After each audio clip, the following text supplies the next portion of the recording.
She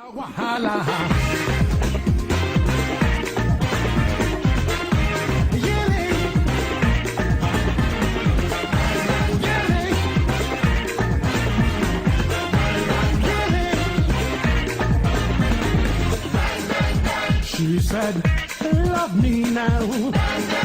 She said, squeeze me now. It's me again, your host, Abidemi Taiwo. So right now we are actually live at the Academy in Dublin, Republic of Ireland. Femi Kuti, the legendary Femi Kuti, is going to be performing right here tonight. And I'm looking forward to it. It's going to be a great show. If you like Afrobeat like myself, a little bit of jazz and funk, then you need to be here, honey. Olufela Olufemi Anikulapo Kuti was born on the 16th of June 1962 to Afrobeat pioneer Fela Kuti. Femi's musical career commenced when he began playing in his father's band at the tender age of 15. By 1986, Femi started his own band called The Positive Force. He made a name for himself as an artist independent of his father's legacy. He is recognized worldwide as he introduced a blend of jazz and funk music to the international scene. Femi is the first Nigerian to win the Kora Award. He has toured extensively around the world, and he is a true heir to the Afrobeat crown, and his music is reaching across the globe with a powerful, distinctive voice.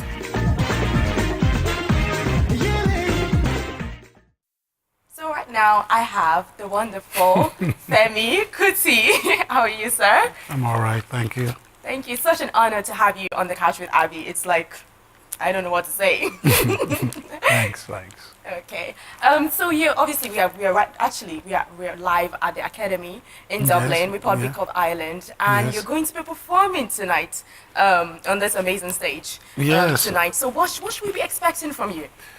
Great music, always showing the beauty of Africa through music, and lots of energy, beautiful colors, most importantly, the message behind the music. Yes, absolutely. Talking about world peace, problems of Africa, how we can solve all these things. I'll be touching on some of my new tracks coming out on the next album. Okay. Of course, people want me to play old tunes. I will try to do that as well. So it should be full of good vibes. Yes. I definitely can't wait because I've never been to your show before. So I am looking forward to it. Obviously, you know, your father, Fela Kuti, he is greatly influenced so many people, so many musicians, artists, even the young generation. But of course, your style of music is also Afrobeat, but it's electrifying, it's exciting, it's stimulating, and they actually tend to relate more to your style of music, you know, than that of your father's. Because obviously, that was like years back. So what do you think of the music now in Nigeria, to be specific? I'm not a music critic, and I don't think one should criticize art, because art comes from, it's spiritual, and it's very hard, even if you don't like it, somebody else likes it. So it's very wrong to, I mean, take for instance a painting. It can be very abstract, and nobody should say, what's this? Yeah. And you really need to look very close to see the texture of probably the paints, the merging of the colors. So it's very hard to be a critic of art, and especially when one is involved. Yes. Now, critics are probably musicians who, I don't know what, for whatever reason, they decide to be critics of that, of music. Yeah. Well, if they decide that, good for them, but I don't think somebody like me should be involved in that. I'm producing music, and I should always try to see the good side. The only thing I'll say is I wish more young people were playing musical instruments. Yes. I think because the music is really for a kind of young generation, very daring. Yes. And what happens when you become my age? Yeah. Imagine. I'm still going to be listening to Shoki, things like that. If somebody like me is doing something like Wizkid or Davido, I mean, people will think, you know. So my music always has to move with my time, inspire, the next generation, Yes. and always Timeless keep on, music. always setting the pace. And that is what I would wish for young people to always try to do. Why is my father great today? Because he had his musical instrument was seen as his weapon. It was his life. It was what he used to touch people.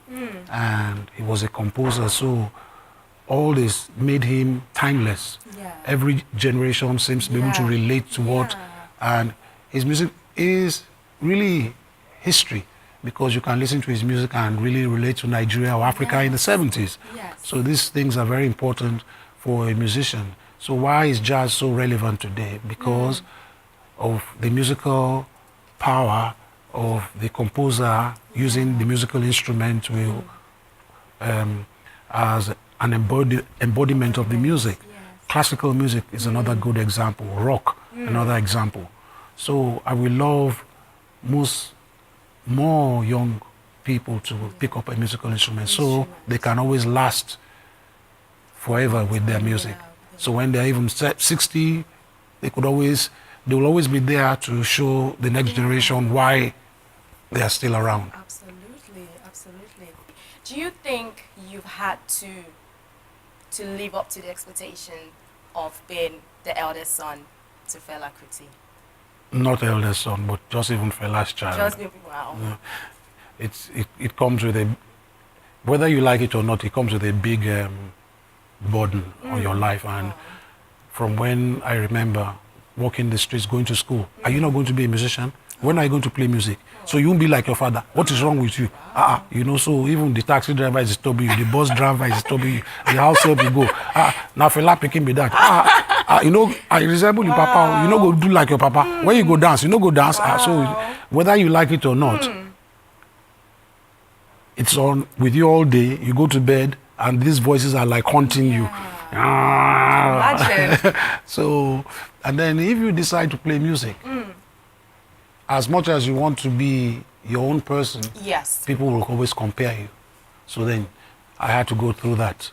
And for a good decade, nobody even wanted to listen to me because I realized I could never be my father. And so I quickly branched out immediately. Yes. And this was like a very terroristic action to my father's base. And they protested vehemently against me. So I said to make my name in Europe and America before Nigerians began to appreciate what I was doing. So I left in 96, and I didn't have my first hit in Nigeria I left in 86, and I didn't have my first hit till 94, Wonder Wonder. And even with that hit, everybody was like, your father wrote it for you. My father had to come out many times saying he will never do that. So when he passed in 98, I got my international hit, Bang Bang Bang, and I took full credit for Bang Bang Bang. Yeah. And ever since then it has been, okay, the expectations have always been higher because then I was seen as being in the forefront of the Afrobeat and had to always set the pace. Yeah, absolutely. Great stuff. And I'm actually going to go way, way, way back now Yes. to 1985. I hope I get this right now. That was when you actually rose to international prominence. That was when you became more famous. When and you could correct me if I'm wrong.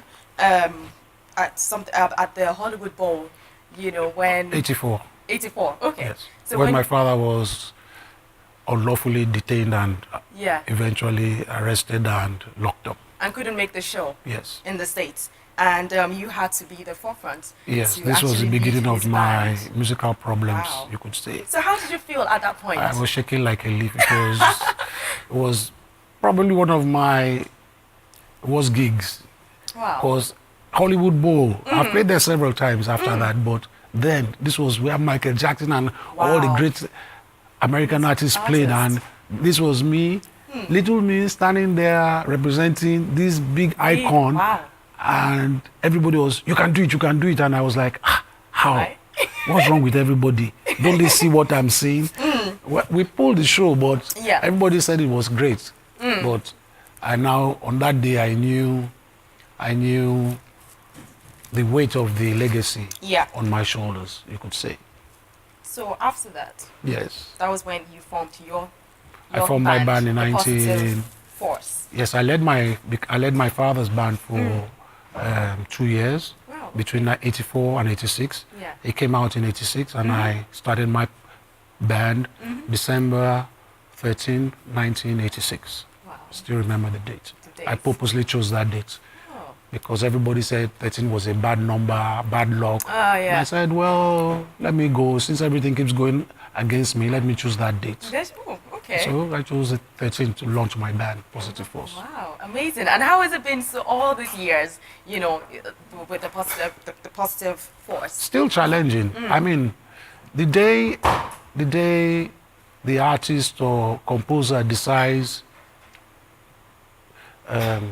he's too much or too great or he has reached his limits, I think that's the end of your ability to compose or inspire people. Wow. So you must always see room for improvement. Yes. There's every night after the gig, I look for the loopholes. Oh, a great concert. When I go to bed, I rewind and I see many faults. Wow. And it's to correct those faults. It can always be better. You always have to have it in your mind. You can always, there's always room. Even improvising with your musical instrument. Yes. That's why we practice every day. Yeah. The same do re mi fa sol la ti do re mi fa sol la ti. Re, mi, fa, sol. So you go do re mi fa sol la ti, so you can do it by do re mi fa sol la ti, do re mi fa sol la ti, do re, you get better and better, and even the better you get, the more you see you are not good enough, and you have to keep on working. Wow. So it lasts your lifetime. And the day you believe you are great, I think that's the beginning of probably your Downfall. not, I won't say downfall, probably you start to decline. And slowly you lose your fan base, you start to inspire another generation because arrogance start, all the negativity, negative things that propelled you to be who you are, start to creep in and start to weigh you down. Wow. That's quite interesting, obviously coming from someone like yourself. This is the fact. Don't worry. when you are in the when you are in the storm, then you know how to behave, whether you like it or not. Whether you like it or not. Fantastic. So I want to, your father taught you how to, to put suffering of others before personal matters. You said that in an interview. So could you tell me more about that? Yeah, because his whole life was evolving around talking about the suffering. Kalakuta was about helping the underprivileged. His whole life was about this, and his music. So when we became aware of what he was about, whether we liked it or not, and he was a multi-millionaire, but we still took the bus to school. Wow. We preferred, I remember we lived in a place called Ikate. In Lagos? Yes, the driver would probably not come many times because the driver overslept and I would have to take the bus. But then I realized that I preferred going by bus, which was more fun because you meet your friends at the bus stop. By the time you get to Yaba bus stop, all of you take the bus. So probably where I'm going, I was going to Baptist Academy then. And we took the bus all the way to Obanekoro. And I noticed anytime I was in the car, it was really to show off. And it didn't really feel right in a way.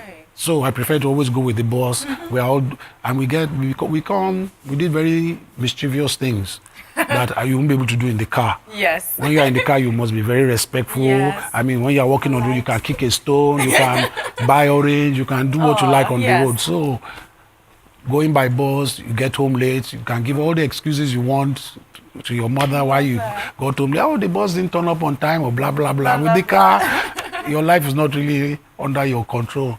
So I preferred the bus really. Wow. So, but my father was very rich at this time. But it never got to any of us. It never got to our heads as his kids, his children at that time. We were always very down to earth. Yeah, modest. And I think because of my mother as well, she played a very vital role in our upbringing and kept us level-headed. And even I remember joining his band. And when his fan base was like, you are great, blah, blah, blah, blah. And instead to get to my head. Wow. And when my father was locked up in 84, I moved back to my mother my maternal grandmother, she changed my whole life, and I think I owe her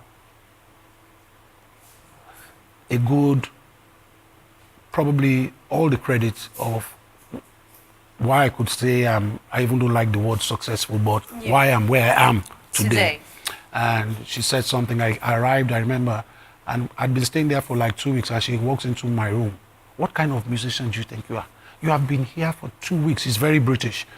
And I've not heard you pick up your instrument. Do you think this is how all the musicians you're listening to on that player behaved? Bloody sword. You know, I know Fela's son coming from Kalakuta. I was so getting so arrogant and big-headed, saxophonist, and I was feeling cool. Then this old woman walks into my room and just gives me with words so many slap. I said, you know, she had the audacity to talk to me like that. I know, but in the evening, it was so true that I cried all night. Wow. I was so ashamed of myself, and I tried to pick up my horn the next day, but I could hear her clearly talking to my mother. I gave him a piece of my mind. And I was so, you know, every time I did power, I could hear her. I could hear her, but I knew what she was saying. And every time I walked past her, she was like, yes, give you, yes. Stupid boy. Where do you think you are? You think this is Kalakuta? You think this is my house and blah, blah, blah. Oh, but it changed my life. And from then on, I started to do 6 hours every day, and I've not stopped since then. Wow, amazing. But I owe her a huge amount of gratitude for that. Great, thank you. To Grandmama. Right, okay, so I know recently you were in the World Guinness record. You were trying. No, apparently they don't recognize it again, but that's their business. We recognize it at the shrine, so. Exactly, and I that's did all it, that so, matters. So don't worry about that. 46 minutes you did? No, it's more than that. Really? 46 minutes was 46, 45. Yes, it's two.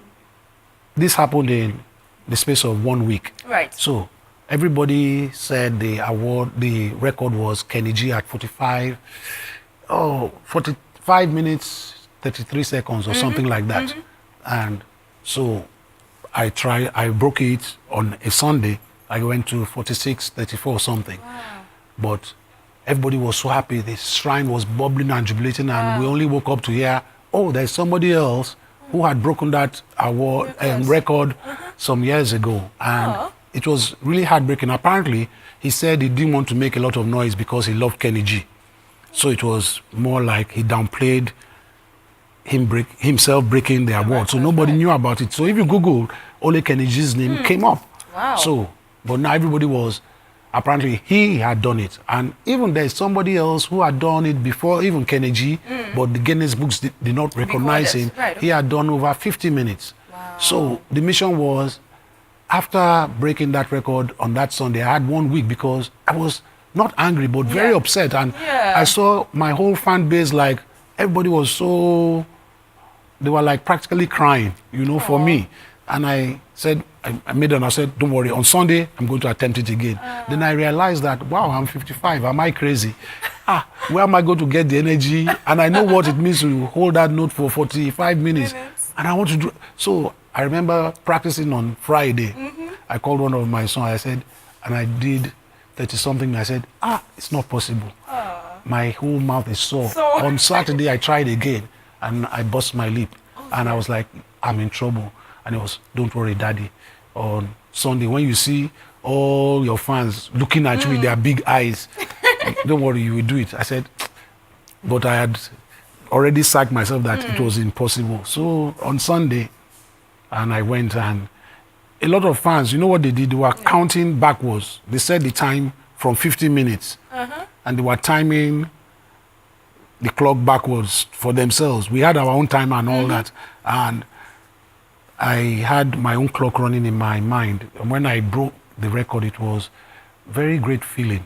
But I didn't even know I'd gone over the 50-minute mark. If I didn't go over the 50-minute mark, we'll have woken up the next morning and everybody would have said, oh, there's somebody that did 15 minutes. So, and they will have cried on my head. So 51 minutes, 38 seconds. The shrine just burst into madness. Wow. And everybody was happy. Even if the record is, if it's ever broken, the fact that I did it at that time, at my age, it was incredible feeling. Incredible. Because anytime I even did the secular breathing, everybody say, well, so what, Kenny G did it. Also what Kenny G did. I said, I'm not doing it because of Kenny G. I'm doing it because it's not about competition. It's about enhancing my creativity, to show my dexterity with my music. Why do you always all keep bringing Kenny G? So Facebook comes to Shrine, did a live performance, and I did it for about maybe 5 minutes or so. Right. And every comment, so what? Where Kenny G? As I said, okay, this has to stop. I said to myself, no, it has to stop. No, it has to stop. No, why? It has to stop. And I was like, okay. So I set out. I put 5 weeks. In 5 weeks' time, I'm going to challenge this award. And then I did. Fantastic. Wow. Long story. No, I enjoyed listening to this. So, last but not least, what do you have to say for like young people like myself who have something that they're very passionate about and, you know, they really want to be successful? Like, what kind of advice would you give, you know, to young people? It depends on what you call success, you see. Right. It's an English word that is hard to define. Success is when you have comfort in your heart and your soul and you're happy. That's success. Wow. When you're successful, you don't need people to tell you you're successful. To validate. You don't, like I'm saying, okay, so I don't need the Guinness books. Yeah. So everybody will say, well, now the problem is they all say, Guinness does not recognize it. I said, so what? I know I did something and I need somebody to come and tell me that and validate what I did, my accomplishment. As Africans, why do we need the Guinness books to come and tell us? Then I go into the Guinness book. What is the tallest man? Some very ridiculous awards, really. So I'm saying, why should I need this book to tell me and validate? Okay, so the shrine can validate my accomplishments, right? The African shrine, as far as I'm concerned, is bigger than the Guinness Books of Records, and that is subject to you believing otherwise. And whatever you believe is, make that your problem. Don't make my problem your problem. So if you love what you're doing and you find total joy and happiness, you find that even when people try to disturb or distort your joy, God finds a way to give you answers to defend your love and passion for what you are doing, if it is righteous. So you might not be making money, but you find out you are making just enough to survive. If you are not going to be, you don't want to just show off gold, a big car and fancy things, but you have peace of mind, good health, love around you. What more do you want in this life? What more do you want? Okay. So, and that's what I'll advise so you need to find what you truly, if it's carpentry you love, then love to, make that chair so beautiful that when you make that chair or table, you feel love. If it's about writing, when you're writing, make sure you feel real, you are involved. Whatever you do, make sure, if it's TV, make sure you must be involved. You must feel that love and passion for yourself, within yourself. And you will not even realize it. 20, 30 years will have gone by and you will have inspired so many people behind you. And it's not that you will not be concerned, but you are so focused on the impact. No, that passion you have, that even when they say you are successful, you don't see success the way people see success. Because what's success? Is it the money? Is it what is the success? Because you still want more. You just see love and it's abundant. It's limitless. You can still, it's like a big ocean that you can still dive into, and all you want is good health to continue for as long as possible. Absolutely. If I can play music for another 20 years and make some great records that people love, what more do I, this is the way you think. And it's not about selling 1 million copies. My band was playing a song that I'd written so many years, and I reflected, I was like, wow, I did this. Whoa, time has gone so fast. Wow. And you see the beauty of God. And when you see this, there's nothing money doesn't give you this. It's like another example. There is no greater love that you feel than when your child says, "Daddy, I love you." You know it's real. You know it's not about sex. You know it's just, "Daddy, I love you," and you probably will cry. When my children come and just say, "Daddy, I love you," I'm like, "I'll leave me alone," because I'm not the kind of person that likes breaking down. So I'm like, "Oh," so I be very manly, and I'm keeping the tears. You see, so these are the things you feel, and I think it's really about the path of living a very righteous life. Great stuff. Thank you so much. Thank you You're so welcome. much for joining us on the couch with Abby. Yeah, you're watching Abby Taiwo. Keep watching. It's a great program. She's a great girl. Ah, la, la, la, la. Oh, you know that? Yes. Good. Thank you so You're much. welcome. Thank you.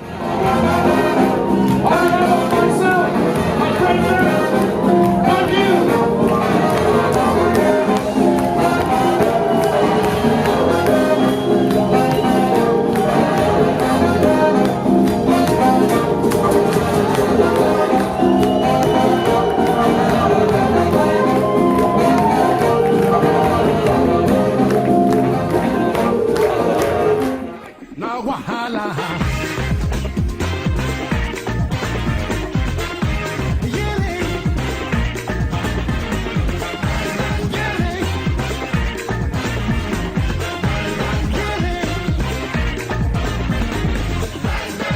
She said, "Love me now." She said, "Squeeze me now."